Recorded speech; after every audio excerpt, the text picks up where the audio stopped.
जय हिंद वॉरियर्स। आज प्रहार में करंट अफेयर्स जो हम लोग करेंगे वो होगा मई मंथ का, और देखते हैं कि मई मंथ में हम लोग किस पार्ट को आज कवर करेंगे। तो लेट अस सी इट। सबसे पहले आज जो हम लोग कवर करेंगे, जो इसमें हम अपने दिमाग की बत्ती जलाएंगे, वो जलाएंगे कि मई महीने की जो न्यू अपॉइंटमेंट्स हुई है उसके बारे में हम लोग जानेंगे। राइट, तो let us begin it. First जो हमारी यहाँ पे हमारी न्यूज़ रहेगी अपॉइंटमेंट्स में, वो है chief of defence staff CDS. हमारे जो सीडीएस है वो नए बनाए गए हैं। वो कौन है? वो है लेफ्टिनेंट जनरल रिटायर्ड एनएस राजा सुब्रमणी। और वो third chief of defence staff है, जो कि रिप्लेस करेंगे जनरल अनिल चौहान के, जो कि इनसे पहले जो हमारे सीडीएस रहे हैं। बेसिकली हम लोग बात करें सीडीएस के बारे में, तो सीडीएस जो है वो बहुत अभी रिसेंट एक पोजीशन क्रिएट की गई थी, जिसको हम लोग हाईएस्ट रैंकिंग मिलिट्री ऑफिसर भी कहते हैं।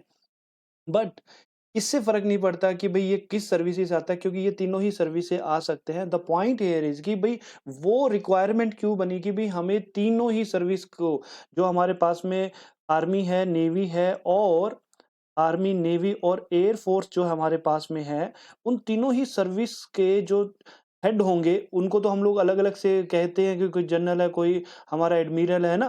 तो कोई मार्शल है, हमारे चीफ मार्शल हैं।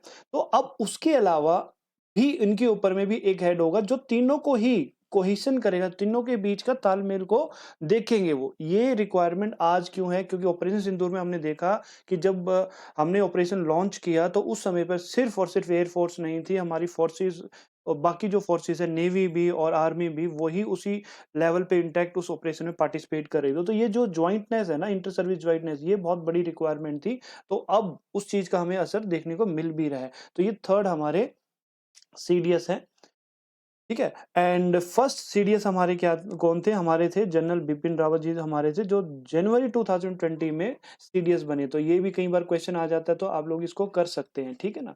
तो सेकंड कौन थे? Second as I already discuss कि भी जनरल अनिल चौहान जी जो थे, वो हमारे अ, सेकंड सीडीएस थे, ठीक है ना? उन्होंने 2022 में ये चार्ज लिया था।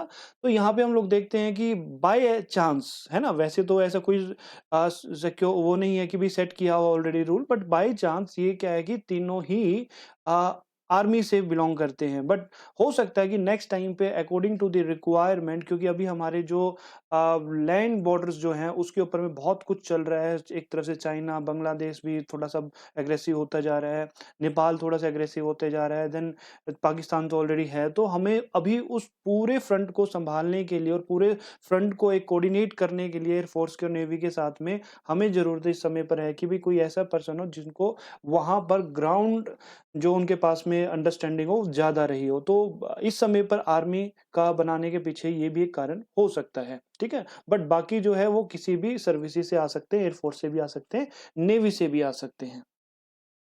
नेक्स्ट न्यूज़ क्या है? अब इंडियन नेवी चीफ है ना, अब जो नए हैं वो बनाए कौन है? वो है हमारे जो वाइस एडमिरल थे Krishna Swaminathan. Now he became the chief of naval, ठीक है? और इंडियन नेवी के चीफ बने हैं, जिन्होंने रिप्लेस किया एडमिरल दिनेश के त्रिपाठी को। अब ये चीज़ें तो आपको ध्यान रखना है कि हालाँकि ये 2 साल के लिए अपॉइंटमेंट होती है, यू कैन से 2 साल के लिए पोज़ीशन बनती है, and after that they will retire. But यहाँ पर ये आपको, क्योंकि हम लोग कर रहे हैं करंट अफेयर्स, और ये इसका जो रिलेवेंस है आपको समझ में आएगा जब आपको इस तरह के क्वेश्चंस पूछे जाते हैं कि भई कौन बना था, पिछला कौन था? तो वहाँ पर आपको ये पकड़ बनानी है, ठीक है ना? ये पिक्चर दिखाने का यहाँ पर जो मेन ऑब्जेक्टिव वो ये है कि समटाइम्स हम लोग जो है नाम याद नहीं रख पाते हैं, तो बट पिक्चर्स के थ्रू वो चीज़ें बार-बार, बार-बार माइंड में हमारे सर्कुलेट होती रहती है। तो कृष्ण स्वामीनाथन जो हैं, now he became the admiral of Indian navy, ठीक है ना? अब इसी के साथ में छोटी-सी और थोड़ा हम लोग इन्फॉर्मेशन गैदर कर लेते हैं। 3 नेवल कमांड है इंडिया में, और वो तीनों लोकेटेड कहाँ-कहाँ पे हैं, ये भी थोड़ा-सा साथ-साथ में इसी न्यूज़ के साथ डिस्कस कर लेते हैं।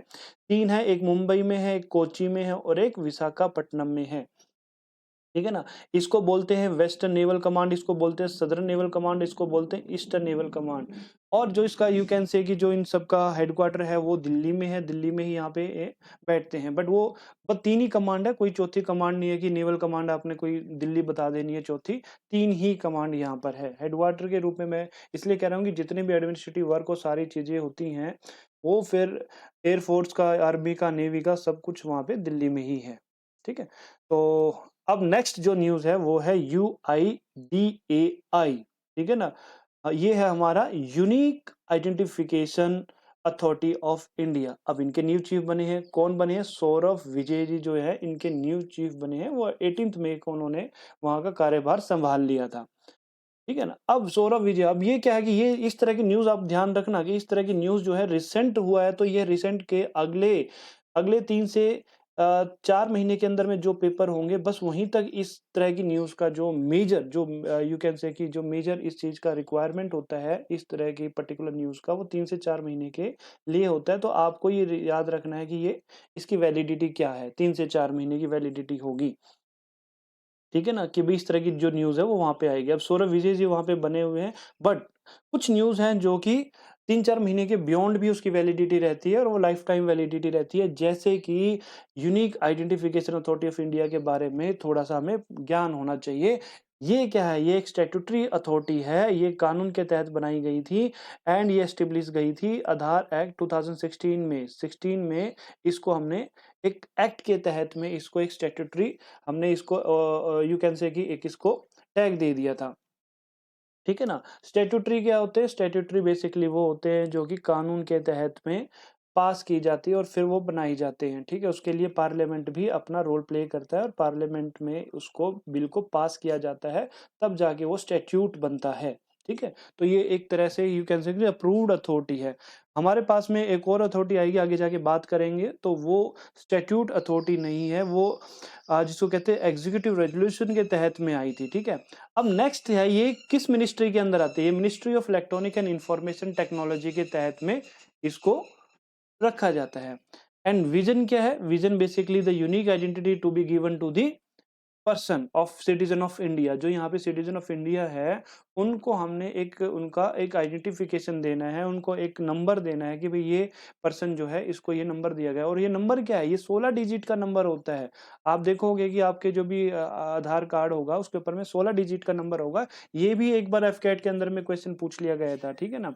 इसके अंदर में कौन कौन से बायोमेट्रिक्स यूज किए जाते हैं? इसके अंदर में फिंगरप्रिंट और आइरिस स्कैन, जो आई के अंदर में इरिस होता है उसका, उसको यहाँ पर स्कैन का जो हमारा जो है प्रूफ रखा जाता है। इसके अंदर में आपको छोटा-सा जो ये बनेगा, है ना? यू कैन से कि यहाँ पे जो कोड होता है बार कोड सा, उसके अंदर में सारी इन्फॉर्मेशन आपकी फीड होती है। तो ये फिंगरप्रिंट और इरिस स्कैन इसके अंदर में होंगे। ये ध्यान में रखना कि सिर्फ सौरभ विजय नहीं, जब इस तरह की अपॉइंटमेंट्स होती है तो हमें साथ में उसके पीछे का बैकग्राउंड भी थोड़ा-थोड़ा सा आइडिया होना चाहिए। तो इट इज़ इम्पोर्टेंट। अब आता है सीबीएफसी एंड अपना प्रहार लिख दिया गया है, सॉरी ये प्रसार भारती है, इसको प्रहार ही याद आ जाता है हमें। प्रसार भारती है ना, दूरदर्शन केंद्र जो हम लोग सुनते हैं, उनके न्यूज़ चीफ बनाए हैं। अब ये जो सबसे पहले तो हम बात करेंगे सीबीएफसी की भी, central board of film certification है। जितनी भी हमारी मूवीज़ बनती हैं इंडिया में, ठीक है, उनको एक सर्टिफिकेशन लेना होता है और उसको सर्टिफिकेशन इश्यू करने वाली अथॉरिटी होती है central board of film certification. ठीक है? अब उसके ऊपर में वेमापति जी, शशि शेखर वेमापति जी जो है वो अपॉइंट किए गए हैं। इनके बारे में क्या खास है? ये ministry of information and broadcasting के तहत में आती है, दैट वी कैन अंडरस्टैंड। ठीक है? और इनके लिए खास बात है कि ये अभी इस साल ही इनको पद्म श्री से भी नवाजा गया है, अभी की बात है ये तो ये सीईओ तो प्रसार भारती भारती के पहले थे, अब ये बना दिए गए सीबीएफसी के। अब ये बड़ी यहाँ पे बड़ी ही, जिसको हम कहते हैं कि कोइंसिडेंस लगा लो, या यू कैन से कि it's a kind of thing जो हम लोग देखते हैं इस तरह के ऑर्गेनाइजेशंस में, कि अब जो ये सीबीएफसी के जो वो बनाए हैं, चीफ बनाए हैं, पहले ये प्रसार भारती के थे।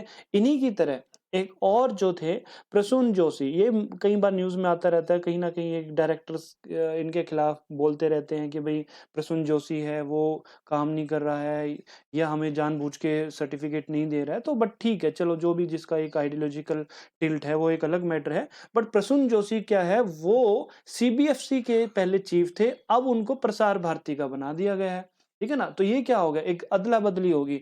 ये जहाँ पर थे पहले वो इन यहाँ पे भेज दिए गए और ये जहाँ पे थे वो यहाँ पे भेज दिए गए। यानी कि ये सीबीएफसी के पहले चीफ थे, ये प्रसार भारती के थे। अब क्या कर दिया, इनका रोल रिवर्स कर दिया है और कुछ नहीं है, ठीक है। सेंट्रल बोर्ड ऑफ सर्टिफिकेशन कब आया था, वो आया था सिनेमेटोग्राफी एक्ट के तहत 1952 में। अगेन ये भी पार्लियामेंट से पास किया गया एक्ट है, ठीक है ना, इसे पार्लियामेंट से पास किया गया एक्ट है। तो ये 1952 से ही ये चला हुआ है और इसका हेडक्वार्टर जो है मुंबई में है। ये छोटी-छोटी बातें क्या है कि ये पूछ लिए जाते हैं क्योंकि अभी रिसेंटली इनकी अदला-बदली की गई है, प्लस फिर इनसे रिलेटेड छोटी-मोटी जो बातें पूछ ली जाती है। करता क्या है ये? ये बेसिकली स्क्रूटनी करता है मूवीज़ के और वो देखता है कि क्या वो सामाजिक तौर पर उसको सर्टिफ़िकेट देने का हो सकता है, नहीं हो सकता। यदि उनको लगता है कि इसके अंदर में समाज के ऊपर में कुछ गलत इम्पैक्ट पड़ेगा तो उसका वो सर्टिफ़िकेट इश्यू नहीं करते हैं। बट इसके अंदर भी काफ़ी कंट्रोवर्सी होती रहती है कि किसको दिया है, किसको नहीं दिया, किस तरह के सीरीज़ को इन्होंने दे दिया और किस तरह की मूवी। कई बार ऐसा भी आरोप लग जाता है कि भई सीरीज़ तो उन्होंने ऐसे जो गलत थी इम्पैक्ट करती है सोसाइटी में उसको तो उन्होंने दे दिया है, बट जो मूवीज़ हैं उनको वो दे नहीं रहे हैं, ठीक है? बट ये चलता रहेगा। अब आती है 57th इंटरनेशनल फ़िल्म फेस्टिवल, ठीक है? ये तो 57th वर्ज़न है, इससे पहले 56 हो चुके हैं। अब इनके लिए भी मिनिस्ट्री ऑफ इन्फॉर्मेशन ब्रॉडकास्ट आपने देखा था कि यहाँ पर भी जो है वो भी मिनिस्ट्री ऑफ इन्फॉर्मेशन ब्रॉडकास्ट मतलब जो भी संचार और प्रचार के उससे जुड़ी हुई है, उसको ministry of information and broadcast करती है। ये आप ध्यान रखना, कई बार नहीं भी आता दिमाग में, तो आप उसको कोरिलेट कर सकते हो। अब ये भी फ़िल्म है, फ़िल्म से रिलेटेड भी कौन-सी मिनिस्ट्री देखेगी? हमारी ब्रॉडकास्टिंग मिनिस्ट्री उसको देखेगी। अब इस इंटरनेशनल फ़िल्म फेस्टिवल के लिए जो भी वहाँ पे चीज़ें ऑर्गनाइज़ की जाती हैं, उसके लिए एक डायरेक्टर नियुक्त हुआ है। वो डायरेक्टर है मिस्टर आशुतोष गावरकर। ये एक फ़िल्म डायरेक्टर हैं अदरवाइज़। तो इनको वहाँ का जो जो भी वहाँ पे होगा वो फेस्टिवल ये बड़ा ही जिसको हम कहते हैं कि बड़ा ही ख़ास माना जाता है इसको। और ये जो है इंडिया के जो मूवीज़ हैं और इंडिया की मूवीज़ है और इंडिया के जो आर्टिस्ट हैं, जो डायरेक्टर हैं, जो और बाकी जो उनके साथ में जुड़े हुए हैं, उनको एक मंच देता है जिसमें वो इंटरनेशनल एक्सपोज़र गेन कर सकें, ठीक है? और भारतीय जो कला है, भारतीय जो यू कैन से कि हम लोग ड्रामा है, मूवीज़ है, उनको भी बाहर के लोग आके देख सकें, एक्सपोज़र वो उस लेवल का यहाँ पे मिलता है। तो यहाँ ये जो है 57th आईएफएफआई जिसको हम बात करते हैं, वो गोवा में ही होता है लगभग और ये मतलब मोस्टली ये गोवा में ही होता है क्योंकि वहीं पे ये सारी चीज़ें की जाती हैं। तो यहाँ पर अब की बार भी जो है ये गोवा में ही होगा 57th में भी और ये भी एस्टेब्लिश किया गया था 1952 से ये चीज़ें जो है कंडक्ट की जा रही है। बीच में कुछ टाइम 1-2 बार 2-4 बार रुका भी है बट ये अदरवाइज़ ये कंटीन्यूअसली चल रहा है। ठीक है ना? तो ये हम लोग देख सकते हैं। आशुतोष गावरकर के बारे में आप सुना होगा आप लोगों ने, लगान मूवी बनाई थी इन्होंने, है ना? स्वदेश मूवी बड़े मतलब ये देश प्रेमी वाले काम करते रहे हैं, स्वदेश मूवी, लगान मूवी, हैं? फिर जोधा अकबर, ये सारी मूवी इन्होंने ही बनाई थी। He is a good director, तो अब इनको ये टास्क दे दिया गया। नीति आयोग, वेरी इंपॉर्टेंट नीति आयोग, तो यहाँ पर हमें इनके जो वाइस चेयरमैन हैं, वो अभी बने हैं नए वेटरन इकोनॉमिस्ट हैं मिस्टर अशोक लाहिरी और वो बने हैं वाइस चेयरमैन। चेयरमैन हमें पता होना चाहिए कि नीति आयोग का चेयरमैन कौन होता है? नीति आयोग का चेयरमैन होते हैं प्राइम मिनिस्टर।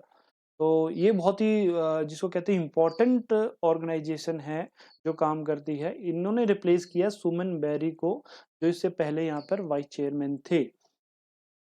नीति आयोग ठीक है? ये एक वी कैन से कि पॉलिसी मेकिंग जो सुप्रीम पॉलिसी मेकिंग इंस्टीट्यूशन है इंडिया का और इसको 2015 में लेकर आया गया था national institution for transforming India. ये भी क्वेश्चन पूछ लिया गया है कि इसकी फुल फॉर्म क्या है? ध्यान देना इस बात पे, national institution for transforming India NITI Aayog.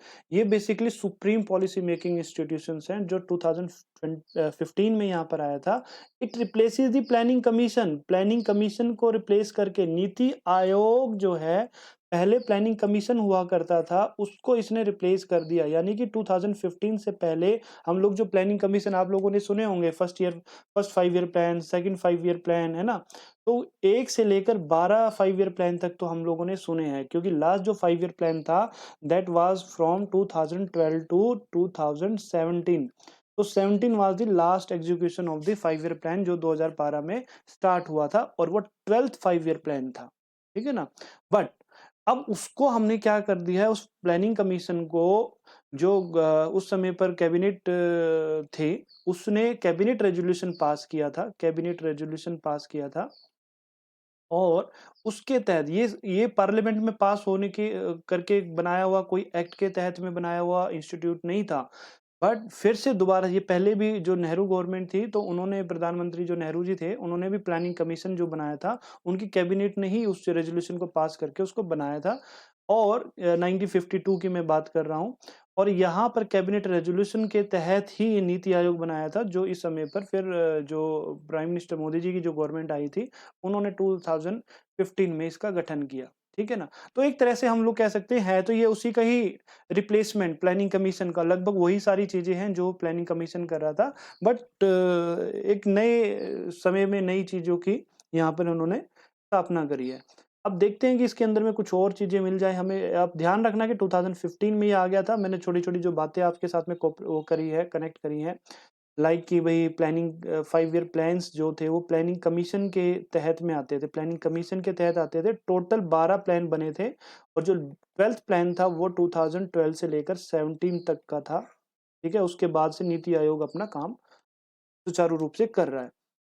Main क्या होता है नीति आयोग का, मेन है कि फॉर्मुलेशन ऑफ द पॉलिसीज, किसके लिए, पूरे कंट्री के लिए जिसमें स्टेट्स भी होंगे, ठीक है ना। सभी स्टेट्स को कोऑर्डिनेट करने का काम और उनके लिए पॉलिसीज बनाना, उनके लिए बजट ये देखना कि भी वो उनके ऊपर में कितना उनको पैसा मिलना चाहिए, कितना नहीं मिलना चाहिए, सारा कुछ क्या देखता है वो नीति आयोग देखता है। Policy formulation, cooperative federalism, monitoring and evaluation and the think tank, है ना। ये सारी चीज उसका रोल है। नीति आयोग में ये चीज आप लोगों को देखना है जो पूछी भी गई है कई बार। नीति आयोग के जो सबसे सुप्रीम इसकी जो कंपोजिशन है, इसमें कौन कौन होता है। सबसे पहले तो प्राइम मिनिस्टर ही होंगे जो कि इसके चेयरपर्सन कहलाते हैं। फिर होंगे सारे ही स्टेट के चीफ मिनिस्टर, इसके मेंबर होंगे ही होंगे। यूनियन टेरिटरी के जो आपके लेफ्टिनेंट गवर्नर है या एडमिनिस्ट्रेटर हैं वो भी उसके पार्ट होंगे, ठीक है। फिर होंगे ex officio member like vice chairman, NITI Aayog, full time members and the special invitees. ये जितने हैं, ये वाइस चेयरमैन की तो हमने बात कर ही दी है कि वाइस चेयरमैन अभी कौन बन गए हैं, ये अशोक लाहिरी बन गए हैं।